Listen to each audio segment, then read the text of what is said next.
If you want to set a photo as a watch face on your Xiaomi Watch 5, what you can do is you can use the MyFitness app or MyFitness app on your smartphone.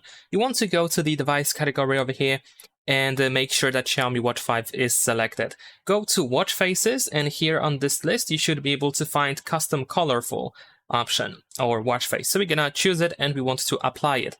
Now once it is applied, you should be able to find the customization option, and we're gonna tap on this plus below the slideshow option. Now in my case, I'm just gonna use gallery in order to choose the picture that I want to actually use on my smartwatch. We can still customize the photo a little bit. We can zoom in, zoom out, and adjust the position. So let's say I'm gonna set it up just like that, and we're gonna tap on OK. There we go. You can also choose the style of the clock, so it can be at the top or at the bottom, just like that. And you can choose the color for the time. So let's say I'm gonna choose red because it's going to suit my custom watch face, my wallpaper. And I'm gonna tap on apply.